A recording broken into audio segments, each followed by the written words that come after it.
makes a person who they are? Personality, intellect, or emotions? The ability to see, hear, and interact with the world?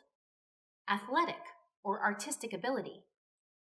All of these human building blocks, who we are and how we live, are housed in a soft, delicate, pliable mass of flesh inside of our skulls. In everyday language, we call it the brain. The brain is made up of delicate neurons, encased by a skull composed of bone. As we move around life, what protects this delicate, soft, pliable mass housing the very building blocks of who we are from being catapulted into the interior of the hard, bony skull and damaging our delicate neurons? A thin layer of cerebral spinal fluid. Thankfully, this layer of fluid is a decent shock absorber for normal activities. So, what actually counts as normal activity? Let's examine athletics and contact sports, which test the limits of the human body. Soccer is one of the most popular contact sports in the world. While playing soccer, the spinal fluid layer in the skull adequately protects the brain from running, jumping, and kicking. But what about this practice? On the outside, heading the ball may seem like a normal activity. After all, it's a practice in soccer that has been used for thousands of years. But what's happening on the inside? What's the difference?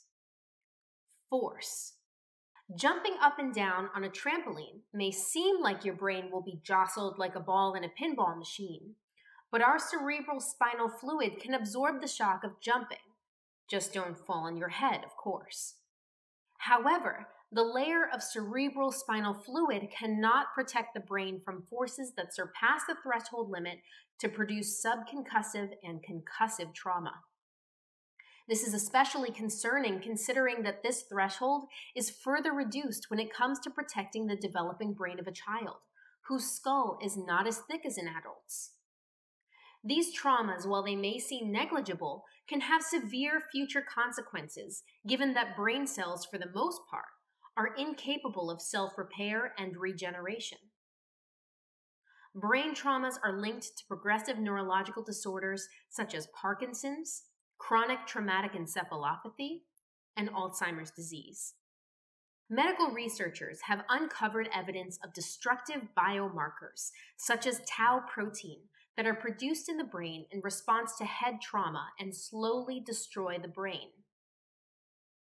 Symptoms of progressive neurological disorders do not appear until years after the trauma occurred. Disorders that have no cure. In the United States, boxing was expectedly banned in both secondary schools and universities when it was discovered that blows to the head caused a condition called dementia pugilistica, now known as chronic traumatic encephalopathy, or CTE. With the direct link between boxing and CTE established, it was quite obvious that boxing was too dangerous for children and their developing brains. So let us talk about a disturbing truth we cannot afford to ignore. The discovery of CTE in professional American football, college, and even high school football players, coupled with the materialization of the recent billion-dollar NFL concussion settlement, has caused an uproar. These events have led to numerous multi-million-dollar research studies at leading universities such as Harvard, Oxford, and the CTE Center at Boston University. These studies have shown a link between subconcussive and concussive blows and progressive neurological disorders such as CTE, Parkinson's, and Alzheimer's disease. This research has led to further discoveries of CTE and other progressive neurological disorders in all contact sports, including soccer. These studies have been published by leading scientists in major medical journals such as the New England Journal of Medicine, Neurology, JAMA, and Nature. Since 2015 in the United States, these findings have been used to both raise public awareness and push lawmakers to ban heading the ball in soccer in children less than the age of 10. From 11 to 13 years of age, The heading of the ball is legal in practice, but not in competition. We need to raise public awareness in the Czech Republic.